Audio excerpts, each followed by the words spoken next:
President Volodymyr Zelensky का जन्म 25 जनवरी 1978 में हुआ था।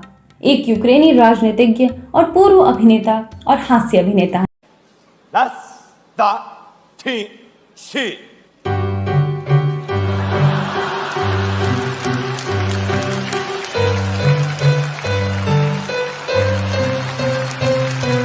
जो यूक्रेन के छठे और वर्तमान राष्ट्रपति हैं। ज़ेलेंस्की मध्य यूक्रेन के निप्रोपेट्रोव्स्क ओब्लास्ट के एक प्रमुख शहर कीवी रिग में एक देसी रूसी वक्ता के रूप में पले बढ़े। अपने अभिनय करियर से पहले उन्होंने कीव नेशनल इकोनॉमिक्स यूनिवर्सिटी से कानून की डिग्री प्राप्त की थी। फिर उन्होंने कॉमेडी का अनुसरण किया और प्रोडक्शन कंपनी क्वार्टर 95 बनाई, जो कि सर्वे ऑफ द पीपल सहित फिल्मों, कार्टून और टीवी शोज का निर्माण करती है, जिसमें ज़ेलेंस्की ने यूक्रेन के राष्ट्रपति की भूमिका निभाई। Большой привет. Вы что, нам угрожаете? Я сделаю все, чтобы эти законы были приняты. Кого посажу всех? Ты долбанулся, что ли? Мы полностью переделали ему внешность, его мама родная не узнает. Вот здесь потверже сделать. Тарас Андреевич, давайте поговорим о вас. Коалиция. Бах-бах-бах-бах.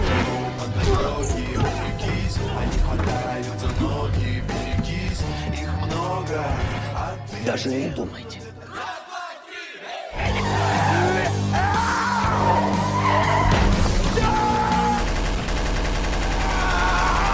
Надо быть таким идиотом. Ну, простите, я не сдержался. Где президент?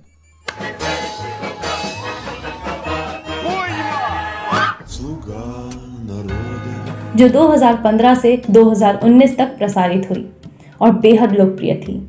मार्च 2018 में क्वार्टर 95 के कर्मचारियों द्वारा टेलीविजन शो के समान नाम वाली एक राजनीतिक पार्टी बनाई गई थी। ज़ेलेंस्की ने 2019 के यूक्रेनी राष्ट्रपति चुनाव के लिए 31 दिसंबर 2018 की शाम को 1+1 टीवी चैनल पर राष्ट्रपति पेट्रो पोरोशेंको के नए साल की पूर्व संध्या पर अपनी उम्मीदवारी की घोषणा की। एक राजनीतिक बाहरी व्यक्ति, वह पहले से ही चुनाव के लिए जनमत सर्वेक्षणों में सबसे आगे बन गए थे। उन्होंने पोरोशेंको को हराकर दूसरे दौर में 73.2% वोट के साथ चुनाव जीता। एक लोकानुभाव व्यक्ति के रूप में पहचान बनाकर उन्होंने खुद को एक सत्ता विरोधी, भ्रष्टाचार विरोधी व्यक्ति के रूप में स्थापित किया। ज़ेलेंस्की ने अपने राष्ट्रपति अभियान के हिस्से के रूप में रूस के साथ यूक्रेन के लंबे समय के संघर्ष को समाप्त करने का वादा किया और रूसी राष्ट्रपति व्लादिमीर पुतिन के साथ बातचीत में शामिल होने का प्रयास किया। उन्होंने शुरू में एक आसन्न युद्ध की चेतावनियों से खुद को दूर कर लिया, साथ ही नाटो से सुरक्षा गारंटी और सैन्य समर्थनों के लिए खतरे का सामना करने का आह्वान किया। आक्रमण की शुरुआत के बाद ज़ेलेंस्की ने पूरे यूक्रेन में मार्शल लॉ और सामान्य लामबंदी की घोषणा की। संकट के दौरान उनके नेतृत्व ने उन्हें व्यापक अंतर्राष्ट्रीय प्रशंसा दिलाई और उन्हें यूक्रेनी प्रतिरोध के प्रतीक के रूप में वर्णित किया गया है। 24 फरवरी 2022 के बाद वोलोडिमिर ज़ेलेंस्की क्यों गूगल ट्रेंड पर है? अप्रैल 2021 में यूक्रेनी सीमाओं पर रूसी सैन्य निर्माण के जवाब में ज़ेलेंस्की ने अमेरिकी राष्ट्रपति जो बाइडेन से बात की और नाटो के सदस्यों से सदस्यता के लिए यूक्रेन के अनुरोध को तेज करने का आग्रह किया। 26 नवंबर 2021 को ज़ेलेंस्की ने रूस और यूक्रेनी कुलीन रीनत अखमतेव पर अपनी सरकार को उखाड़ फेंकने की योजना का समर्थन करने का आरोप लगाया। कुलीन रीनत अखमतेव यूक्रेनी अरबपति व्यवसायी हैं। इसके बाद रूस और अखमतेव ने अपने बयान जारी किए। रूस ने तख्तापलट की साजिश में किसी भी तरह की इन्वॉल्वमेंट से इनकार किया और अखमतेव ने एक बयान में कहा, वोलोडिमिर ज़ेलेंस्की द्वारा मुझे किसी प्रकार से तख्तापलट में खींचने के प्रयासों के बारे में सार्वजनिक की गई जानकारी एक पूर्ण झूठ है। मैं इस झूठ के प्रसार से नाराज हूं। कोई फर्क नहीं पड़ता राष्ट्रपति के इरादे क्या हैं। दिसंबर 2021 में ज़ेलेंस्की ने रूस के खिलाफ पूर्वव्यापी कार्यवाही का आह्वान किया। 19 जनवरी 2022 को ज़ेलेंस्की ने एक वीडियो संदेश में कहा कि देश के नागरिकों को घबराना नहीं चाहिए और मीडिया से अपील की कि वे जन सूचना के तरीके हो, न कि सामूहिक उन्माद। 28 जनवरी को ज़ेलेंस्की ने पश्चिम से अपने देश में संभावित रूसी आक्रमण पर आतंक नहीं पैदा करने का आह्वान किया और कहा कि आक्रमण के आसन्न खतरे की निरंतर चेतावनी यूक्रेन की अर्थव्यवस्था को खतरे में डाल रही है।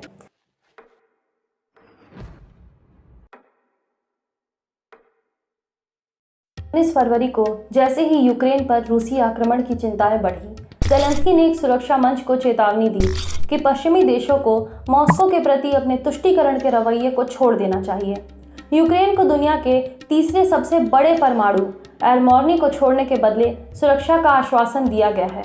हमारे पास कोई आग्नेयास्त्र नहीं है और कोई सुरक्षा नहीं है, लेकिन हमें एक तुष्टीकरण नीति से एक में परिवर्तन का आग्रह करने का अधिकार है जो सुरक्षा और शांति सुनिश्चित करता है, ज़ेलेंस्की ने कहा। 24 फरवरी के शुरुआती घंटों में रूसी आक्रमण की शुरुआत से कुछ समय पहले ज़ेलेंस्की ने यूक्रेन और रूस दोनों के नागरिकों के लिए एक वीडियो के माध्यम से संदेश भेजा। भाषण के हिस्से में उन्होंने रूस के लोगों से रूसी में बात की, उनसे अपील की कि वे युद्ध को रोकने के लिए अपने नेतृत्व पर दबाव डालें। उन्होंने यूक्रेनी सरकार में नवनाजियों की उपस्थिति के बारे में रूसी सरकार के दावों का भी खंडन किया और कहा कि उनका डोनबास क्षेत्र पर हमला करने का कोई इरादा नहीं था, जबकि इस क्षेत्र से अपने व्यक्तिगत संबंधों को उजागर किया। А дальше по-русски. Сегодня я инициировал телефонный разговор с президентом Российской Федерации. Результат – тишина. Хотя тишина должна быть на Донбассе. Поэтому сегодня я хочу обратиться ко всем гражданам России. Не как президент. Я обращаюсь к российским гражданам как гражданин Украины. Вам говорят, что мы нацисты. Но разве может поддерживать нацизм народ, который за победу над нацизмом отдал больше 8 миллионов жизней? Как могу быть нацистом я? Расскажите об этом моему деду, который прошел всю войну в пехоте советской армии, а умер полковником в независимой Украине. Заметьте, я говорю сейчас на русском языке, но никто в России не понимает, о чем эти названия, эти улицы, эти фамилии, эти события. Будут наступать войска, если у нас попытаются отнять нашу страну, нашу свободу, наши жизни, жизни наших детей. Мы будем защищаться. Не наступать, защищаться. Наступая, вы будете видеть наши лица. Не наши спины, наши лица. Это мое обращение не покажет по российскому телевидению. Но граждане России должны его увидеть. Они должны знать правду. А правда в том, что нужно остановиться, пока не поздно. И если руководство России не хочет ради мира садиться за стол с нами, возможно, оно сядет за стол с вами.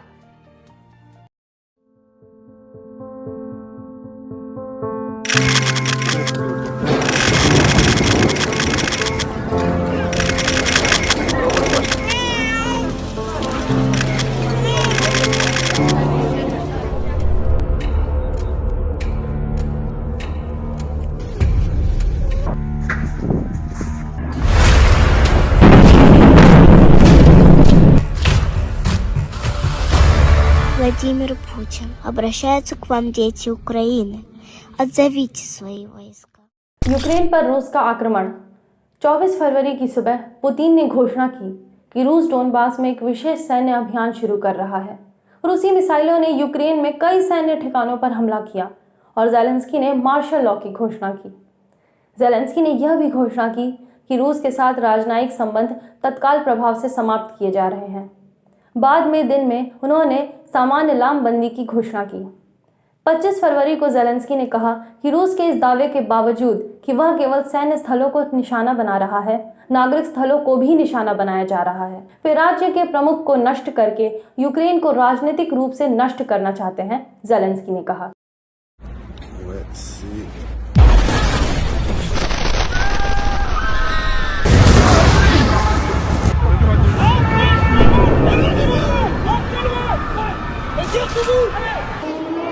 Qu'est-ce qui se passe?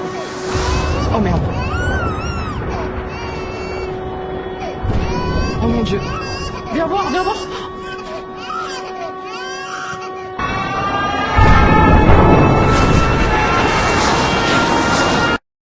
26 फरवरी की शुरुआती घंटों में कीव की राजधानी पर रूसी सैनिकों द्वारा सबसे महत्वपूर्ण हमले के दौरान संयुक्त राज्य सरकार और तुर्की के राष्ट्रपति रेसेप तैयब एर्दोगान ने ज़ेलेंस्की से एक सुरक्षित स्थान को खाली करने का आग्रह किया और दोनों ने इस तरह के प्रयास के लिए सहायता की पेशकश की।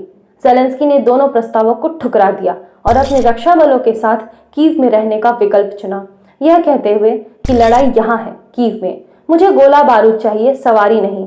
ज़ेलेंस्की ने रूसी आक्रमण के दौरान यूक्रेन के युद्धकालीन नेता के रूप में दुनिया भर में मान्यता प्राप्त की। इतिहासकार एंड्रयू रॉबर्ट ने उनकी तुलना विंस्टन चर्चिल से की। द हिल, ड्यूश वेले, डे स्पीगल, यूएसए टुडे और द फॉरवर्ड जैसे कई प्रकाशनों सहित कई टिप्पणीकारों द्वारा उन्हें राष्ट्रीय नायक या वैश्विक नायक के रूप में व्यापक रूप से वर्णित किया गया है। BBC न्यूज और द गार्जियन ने बताया कि आक्रमण के प्रति उनकी प्रतिक्रिया को पिछले आलोचकों और राजनीतिक विरोधियों से भी प्रशंसा मिली थी।